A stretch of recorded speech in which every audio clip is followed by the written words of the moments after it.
Terima kasih Mas Wildan, dan pertanyaan ini barangkali juga mewakili pertanyaan dari saudara-saudari kita yang lain terkait dengan hal yang dimaksudkan. Idealnya memang tempat wudhu itu berpisah dengan toilet.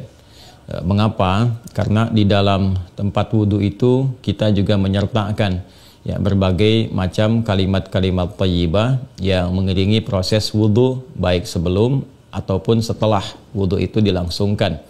Bukankah kita saat berwudhu kan mengucapkan Bismillahirrahmanirrahim, kan?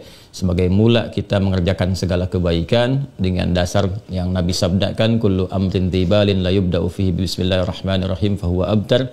Dan itu juga sebagai ekspresi ungkapan gambaran atas niat yang kita tujukan dari wudhu itu, kita arahkan untuk mendapatkan ridha Allah Subhanahu wa ta'ala. Kemudian juga di akhir wudhu kita juga kan berdoa, dengan mengucapkan syahadatain, syahadu an la ilaha illallah, syahadu anna muhammadar rasulullah. Kemudian kita mengatakan Allahumma ja'alni minat tawwabin wa ja'alni minal mutatahhirin. Kalau kita mau kemudian tambahkan juga dengan doa wa ja'alni min ibadikas salihin. Nah, sedangkan kalimat-kalimat thayyibah yang berupa permohonan-permohonan doa dalam kebaikan ataupun menyebut asma-asma yang mulia, nah itu kan umumnya tidak diutarakan saat kita berada di dalam toilet, karena toilet punya sifat tertentu. Sifatnya hanya untuk menyalurkan atau membuang hadas, baik yang sifatnya kecil ataupun juga besar, dengan cara-cara tertentu yang boleh jadi juga melahirkan najis. Sedangkan wudhu itu tidak seketika juga menyatu dengan menghilangkan najis. Bisa jadi hanya hadasnya saja, belum tentu ada najisnya, kan? Sedangkan kalimat-kalimat thayyibah sangat tidak disukai diungkapkan dalam keadaan-keadaan kita masuk toilet. Karena itu saat masuk toilet kita kan berdoanya doa memohon perlindungan kepada Allah dari godaan-godaan setan yang berkumpul di tempat-tempat yang buruk, seperti toilet dan semisalnya. Allahumma inni a'udzubika minal khubuthi wal khaba'ith. Nah, kemudian ketika kita keluar, kita kan beristighfar tuh. Ghufranak, kan? Ghufranak, mohon ampunanmu ya Allah. Nah, ada yang mendetilkan itu. Kenapa kita minta ampunan ketika keluar? Karena kita menahan diri dari pengungkapan kalimat thayyibah yang biasanya kita ucapkan di setiap tempat, kan? Istighfar, sholawat dan sebagainya. Nah, ketika itu terputus saat masuk toilet, seakan-akan ada sifat tawadhu, kita memohon ampunan karena nggak mampu mengungkapkan, karena itu tempat yang tidak pantas, kan? Diungkapkan itu di tempat yang tidak sesuai. Maka ketika keluar kita mengatakan ghufranak kalau ada hal-hal yang tidak tepat di dalam dan tidak mampu mengerjakan hal yang biasa kita kerjakan. Itu adab saja, takdib di dalamnya. Nah, karena alasan inilah akan lebih bagus kalau tempat wudhu itu bisa terpisah sendiri dengan toilet, sehingga nanti kesempurnaan hal-hal yang mengiringi bisa dilakukan.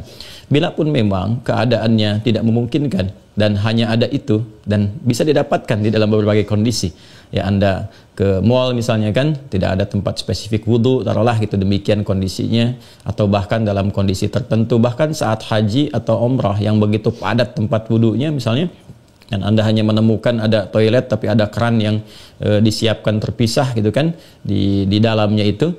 Nah, ini kondisi-kondisi demikian masih memungkinkan. Jadi kalau ada kondisinya sifatnya tidak terpisah keadaan tempat wudhunya, maka tidak ada masalah ketika Anda berwudhu dalam keadaan juga menyatu tempatnya dengan toilet, karena kaidah juga mengatakan ad-daruratu tubihul mahdharat. Kondisi-kondisi yang mendesak itu, kondisi-kondisi yang tidak biasa itu membolehkan, bahkan yang terlarang pun asalnya diperkenankan. Nah, ini kan sifatnya tidak terlarang, hanya tidak disukai, gitu kan, makruh sifatnya, nggak ada nas haram di dalamnya, tapi sifatnya tidak disukai. Tidak disukainya itu karena kita tidak bisa mengungkapkan hal-hal baik yang mungkin kita bisa lakukan saat kita berwudu. Jadi kita berdoa harus keluar dulu setelah selesai wudu, gitu kan, baru kemudian kita bisa berdoa. Ataupun Bismillahirrahmanirrahim hanya kita bisa ungkapkan dalam hati, nggak bisa kita lafadzkan, gitu kan. Doa-doa pun kita iringkan di dalam hati. Nah, itu hal-hal yang menjadikan kita kemudian tidak maksimal. Pun demikian juga ada satu kondisi lain, itu kan tempat berkumpulnya setan di tempat-tempat yang kurang bagus itu, sehingga godaan-godaan saat berwudu dan sebagainya, nah itu kadang-kadang lebih banyak. Nah, ini tentunya juga di satu sisi tidak berlaku juga kondisi ini saat misalnya kalau mandi besar, kadang-kadang kan juga tempatnya menyatu juga dengan toilet, kan mandi besar juga berlangsung wudu di dalamnya, kan? Nah, ini kita harus fleksibel juga dalam kondisi-kondisi demikian. Jadi ini yang mau saya katakan, tidak berhukum haram, itu bisa dilakukan. Kalau tempatnya kita misalnya memungkinkan untuk berpisah, bagus, ada dipisahkan. Tapi kalau menyatu pun tidak ada masalah, kan? Tidak ada masalah sepanjang dalam keadaan-keadaan darurat tertentu dan tidak berhukum haram. Ya, apa dalilnya? Yang tadi saya sampaikan. Ya, tidak ada nas spesifik mengharamkannya, dan kadang-kadang kita mandi besar juga, ya, al-ghuslu dari janabah dan semacamnya juga berlangsung, dan dalam mandi besar juga ada wudu. Namun barangkali kesempurnaan itu tidak bisa kita iringkan dengan kalimat-kalimat thayyibah yang diungkapkan, hanya dalam hati kita lakukan. Jadi kalau tidak ada tempat lain dan menjadikan Anda berwudu, misalnya menyatu dengan toilet, di dalamnya ada toilet, maka kalimat-kalimat thayyibah itu cukup dalam hati, tidak perlu diungkapkan di lisan, kan? Dan sempurnakan wudu Anda, lalu ketika keluar Anda berdoa sebagai penutup bagian dari wudunya. Demikian kiranya bisa disampaikan. Wallahu ta'ala a'lam bissawab. Dan sebelum saya menutup, ada sesuatu yang sangat menarik. Ketika Ibnu Abbas radhiyallahu taala anhuma menyampaikan kisah Nabi sallallahu alaihi wasallam, ya, saat beliau berada di kediamannya Sayyidah Maimunah radhiyallahu taala anha, dan malamnya kemudian bangun, ya, bangkit dari tidurnya, duduk dulu menghilangkan bekas ngantuk. Nah, ini ditemukan di Sunan Abu Daud nomor hadis 1367. Tsumma dhahaba ila syanin mu'allaqah. Kemudian beliau pergi ke tempat tertutup. Nah, syanin mu'allaqah ini enggak disebutkan tempat tertutupnya. Apakah dia sifatnya mirhad, ya kan? Apakah tempatnya toilet yang menyatu, kamar mandi, ataukah dia tempat wudhu, dengan midha, apakah dia tempat wudhu. Nah, ini yang tidak disebutkan, keadaannya tempat tertutup saja. Ini memberikan kesan bahwa bisa jadi kalau itu yang dimaksudkan adalah tempat yang tertutup, itu toilet dan semacamnya, jelas, ya, dilakukan dalam bentuk tertutup sehingga tidak tampak aurat dan sebagainya, itu fikih yang lain. Tapi kaitan dengan wudhu juga itu cukup menarik juga. Hendaknya kalau kita pun membuat tempat wudhu di satu tempat, ya, dimungkinkan ada penutupnya, karena boleh jadi tempat-tempat yang digunakan untuk oleh laki-laki ataupun perempuan yang menyatu, dan menyatu itu yang dimaksudkan dimanfaatkannya. Ya, boleh jadi ada perempuan juga yang masuk ke situ, kan di satu tempat tuh nggak ada kekhususan gitu, ya.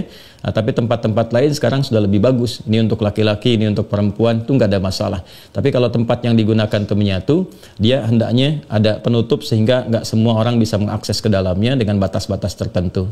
Apa kaitannya, korelasinya dengan pertanyaan Anda? Syanin mu'allaqah di sana nggak disebutkan. Ya, apakah itu tempat wudhu atau menyatu dengan toilet? Tapi babnya ketika keluar dari situ, Nabi sudah berwudhu. Ya, sedangkan keterangan-keterangan tentang seputar wudhu Nabi dan bangkit di malam hari itu disertakan juga dengan janabat. Artinya apa? Di kondisi-kondisi tertentu kan mandi, ya kan? Dalam mandi itu kemudian ada proses wudhu dan sebagainya. Ini menunjukkan kesan bahwa dalam mandi itu kan ada, selain hadas juga ada sifat-sifat lain yang dibersihkan, ya kan? Bisa jadi juga yang mengandung najis seperti buang air kecil, ya, dan sebagainya kan menyertai dalam mandi itu. Nah, ini memberikan kesan bahwa tidak ada hukum spesifik haram untuk mengerjakan wudhu di dalamnya, karena ada proses yang tadi saya sebutkan. Tapi lebih disukai kalau hanya untuk wudhu semata, tidak disertai dengan mandi yang lainnya, kalau ada tempat yang terpisah sehingga bisa menyempurnakan bacaan-bacaan yang dimaksudkan. Demikian Mas Wildan, ya, semoga bisa dipahami dengan baik. Allah Ta'ala alam bissawab.